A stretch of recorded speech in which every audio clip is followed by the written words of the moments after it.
एक गांव में गोविंद नाम का एक युवक रहता था जो हमेशा नई चीजें आजमाने से डरता था। गोविंद में आत्मविश्वास की कमी थी और वो सामने आने वाले किसी भी अवसर से कतराता था। वो हमेशा अपनी तुलना दूसरों से करता था और खुद को हीन महसूस करता था, जिससे वो और भी अधिक निराश हो जाता था। एक दिन उसने महात्मा बुद्ध से मदद और मार्गदर्शन लेने का फैसला किया। गोविंद महात्मा बुद्ध के पास गया और उनके साथ अपने संघर्ष और दुख साझा किए। महात्मा बुद्ध ने गोविंद की चिंताओं को शांति से धैर्यपूर्वक सुना और फिर उन्होंने एक प्रश्न पूछा, क्या आपको पता है कि आप कौन हैं? गोविंद ने जवाब दिया, मैं सिर्फ एक साधारण व्यक्ति हूं जिसमें कोई विशेष प्रतिभा या कौशल नहीं है। महात्मा बुद्ध मुस्कुराए और बोले, तुम तो उससे भी कहीं बढ़कर हो। तुम अपनी शक्तियों और कमजोरियों के साथ एक अद्वितीय व्यक्ति हैं। तुम्हें बस अपनी ताकत को पहचानने और उसका उपयोग करने की जरूरत है। तब महात्मा बुद्ध ने गोविंद के साथ एक कहानी साझा की। उन्होंने कहा, एक बार एक पक्षी था जो बिना पंखों के पैदा हुआ था। वो हमेशा अन्य पक्षियों को आकाश में उड़ते देखता था और ये सोचता था कि काश वो भी ऐसा कर सके। एक दिन उसकी मुलाकात एक बुद्धिमान बूढ़े साधु से हुई, जिसने पक्षी से पूछा, तुम इतने उदास क्यों हो? पक्षी ने उत्तर दिया, मुझे दुख है क्योंकि मैं अन्य पक्षियों की तरह उड़ नहीं सकता। तब साधु ने कहा, हो सकता है कि तुम्हारे पास पंख न हो, लेकिन तुम्हारे पास कुछ ऐसा है जो अन्य पक्षियों के पास नहीं है। तुम्हारे पास एक खूबसूरत आवाज है जो सबसे मनमोहक धुन गा सकती है। खुशी और आनंद फैलाने के लिए अपनी आवाज का उपयोग करें और आप जो है उसके लिए आपको प्यार और सराहना मिलेगी। महात्मा बुद्ध ने तब गोविंद को समझाया कि हर किसी में अपनी अनोखी क्षमताएं और गुण होते हैं जो उन्हें विशेष बनाते हैं।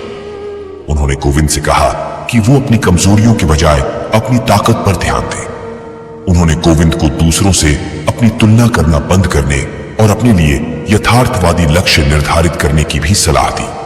इसके अलावा महात्मा बुद्ध ने गोविंद को सकारात्मक सोच की शक्ति सिखाई। उन्होंने गोविंद को हर दिन खुद से सकारात्मक सोच को दोहराने के लिए कहा।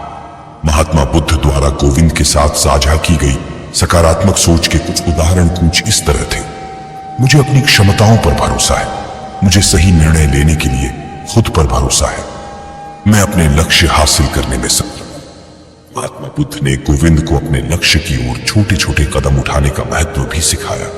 उन्होंने उसे सलाह दी कि वो अपने लक्ष्यों को छोटे छोटे कार्यों में बांटे और अपने हर एक ध्येय तक पहुंचने का जश्न मनाए। समय के साथ गोविंद ने महात्मा बुद्ध की शिक्षाओं का पालन करना शुरू कर दिया। उसने अपनी ताकत पर ध्यान केंद्रित किया और हर दिन खुद से सकारात्मक सोच दोहराई। उसने अपने लिए छोटे छोटे लक्ष्य भी निर्धारित किए और प्रत्येक ध्येय तक पहुंचने का जश्न मनाया। धीरे धीरे लेकिन निश्चित रूप से गोविंद का आत्मविश्वास बढ़ने लगा। एक दिन गोविंद को एहसास हुआ कि उसने कुछ ऐसा हासिल कर लिया है जिसके बारे में उसने कभी सोचा भी नहीं था। उसने अपना खुद का व्यवसाय शुरू किया था, कुछ ऐसा जिसका उसने हमेशा सपना देखा था, लेकिन कभी नहीं सोचा था कि वो ऐसा कर पाएगा। उसने महसूस किया कि ये सब आत्मविश्वास और सकारात्मक सोच महात्मा बुद्ध ज्ञान के कारण था। गोविंद ने महात्मा बुद्ध के ज्ञान को अपने जीवन में लागू करना जारी रखा और उसे जल्द ही एहसास हुआ कि आत्मविश्वास कोई ऐसी चीज नहीं है जिसे वो रातों रात हासिल कर सकता है। यह एक सतत यात्रा थी जिसके लिए दृढ़ता और धैर्य की आवश्यकता थी। उसके लिए आत्मसंदेह और भय के क्षण थे, लेकिन उसने खुद को अपनी ताकत और उपलब्धियों की याद दिलाकर उन पर काबू पाना सीखा। महात्मा बुद्ध गोविंद के गुरु बने और वे अपने जीवन के विभिन्न पहलुओं में गोविंद को मार्गदर्शन देते रहे। महात्मा बुद्ध की शिक्षाओं ने गोविंद को न केवल आत्मविश्वास हासिल करने में मदद की, बल्कि खुद और दूसरों के प्रति अधिक जागरूक और दयालु बनने में भी मदद की। एक दिन महात्मा बुद्ध ने गोविंद से कहा, याद रखें, सच्चा आत्मविश्वास भीतर से आता है। यह बाहरी सत्यापन या सफलता पर निर्भर नहीं है। जब आप खुद पर विश्वास करना सीख जाते हैं तो आप में स्वाभाविक रूप से आत्मविश्वास जगमगा उठेगा। गोविंद को महात्मा बुद्ध के शब्दों में सच्चाई का एहसास हुआ। वो अब दूसरों से तुलना नहीं करता था या उनसे हीन महसूस नहीं करता था। उसने खुद को वैसे ही स्वीकार करना सीख लिया था जैसे वो था और अपनी विशिष्टता को अपना लिया था।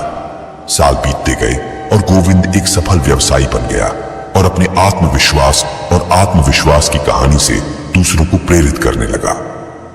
वो अक्सर महात्मा बुद्ध के ज्ञान को दूसरों के साथ साझा करता और उन्हें अपने डर और सीमाओं पर काबू पाने के लिए प्रोत्साहित करता था। आत्मविश्वास पर महात्मा बुद्ध के ज्ञान का गोविंद के जीवन पर गहरा प्रभाव पड़ा। उसने अपनी शक्तियों को पहचानना, अपनी विशिष्टता को अपनाना और अपने डर पर काबू पाना सीखा। महात्मा बुद्ध के ज्ञान ने उसे वो आत्मविश्वासी और सफल व्यक्ति बनने में मदद की जिसका उसने हमेशा सपना देखा था। कहानी का सार यह है कि सफलता और व्यक्तिगत विकास के लिए आत्मविश्वास एक आवश्यक घटक है। आत्मविश्वास और सकारात्मक सोच पर महात्मा बुद्ध की शिक्षाएं व्यक्तियों को उनके डर और सीमाओं पर काबू पाने में मदद कर सकती हैं। जब हम अपनी ताकत पर ध्यान केंद्रित करते हैं, यथार्थवादी लक्ष्य निर्धारित करते हैं और अपनी विशिष्टता को अपनाते हैं, तो हम अपने सपनों को हासिल करने के लिए आवश्यक आत्मविश्वास हासिल कर सकते हैं। सच्चा आत्मविश्वास भीतर से आता है और जब हम खुद पर विश्वास करना सीख जाते हैं तो हम स्वाभाविक रूप से आत्मविश्वास जगा सकते हैं। अपने आप पर विश्वास रखें और बाकी सब अपने आप ठीक हो जाएगा। अपनी क्षमताओं पर विश्वास रखें, कड़ी मेहनत करें और ऐसा कुछ भी नहीं है जिसे आप हासिल नहीं कर सकते। महात्मा बुद्ध के उपदेशों से आपके जीवन में सकारात्मक बदलाव आते हैं और इससे आपका जीवन बदल जाता है। यही कारण है कि बुद्ध के विचारों को सुखी जीवन का सूत्र कहा जाता है।